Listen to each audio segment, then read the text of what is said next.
അസ്സലാമലൈക്കും, നമസ്കാരം. പ്രിയ സുഹൃത്തുക്കളെ, ഈ വോയിസ് കേൾക്കണേ. ഇപ്പൊ അവരോട് സംസാരിച്ചു. നമ്മുടെ ആ ജനസേവനയിലൊക്കെയാണ് ഒരു 700 രൂപയ്ക്ക് അകത്തേ നിൽക്കുകയുള്ളൂ 15 ദിവസത്തെ. ഒന്ന് വേദനയുടെ ഗുളികയും ഒന്ന് പ്രഷറിന്റെ ഗുളികയാണ്. ഞാൻ പറഞ്ഞില്ലേ, എനിക്ക് ആരെയും ഇതാക്കിയിട്ട് ഒരു കാര്യമില്ല. അത്രമാത്രം ചങ്ക് പൊട്ടിയായി പറയുന്നു, തകർന്നു നിൽക്കുക. ഇപ്പൊ 2-3 വ്യക്തികളെ സമീപിച്ചു. അവരെല്ലാം പറഞ്ഞു. ആദ്യം ഒരു പാസ്റ്ററെ സമീപിച്ചു. അയാൾ പറയുക മരുന്ന് അയാളുമായിട്ട് ബന്ധപ്പെട്ട കാര്യമല്ല, അയാൾക്ക് ചെയ്യാൻ പറ്റത്തില്ലെന്ന് പറഞ്ഞു.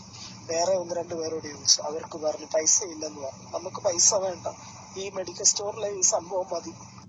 അൽഹംദുലില്ലാഹ്, നമ്മൾ ഈ വ്യക്തിക്ക് മരുന്നൊക്കെ വാങ്ങിക്കൊടുത്തു. ആദ്യം ഒരിക്കൽ വന്നിട്ടും സഹായം ചോദിച്ചു. നമ്മൾ മരുന്നും കാര്യങ്ങളൊക്കെ വാങ്ങിക്കൊടുത്തു.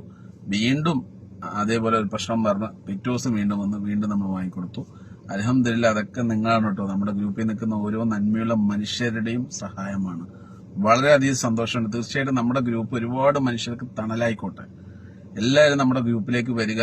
പലതുള്ളി പെരുവെള്ളമാണ്. ഇപ്പൊ നമ്മൾ ഒരിക്കാനെ സഹായിച്ചിട്ട് അയാളുടെ വീട് പൂർത്തിയാക്കി കൊടുക്കാൻ പോവാണ്. ആലോചിച്ച് നോക്കുന്ന, തീർച്ചയായിട്ടും ഒറ്റ ദിവസം കൊണ്ട് തന്നെ 10-11,000 രൂപ കിട്ടിയായി. ഇപ്പോഴും സഹായിച്ചുകൊണ്ടിരിക്കുകയാണ് ആൾക്കാർ. എന്തായാലും 1.5 ലക്ഷം രൂപ ഉണ്ടെങ്കിൽ വീട് കംപ്ലീറ്റ് തേച്ച് ഫിനിഷിംഗ് ആക്കാൻ പറ്റും. അതിന്റെ വീഡിയോ ഒക്കെ തീർച്ചയായിട്ടും നമ്മൾ വിടും. അപ്പോ നമ്മളെല്ലാവരും ഒരുമിച്ച് കഴിഞ്ഞാൽ ഓരോ ആൾക്കാരുടെ പ്രശ്നം തീർക്കാൻ പറ്റും. അതുപോലെ തന്നെ എവിടെയെങ്കിലും ഒരാള്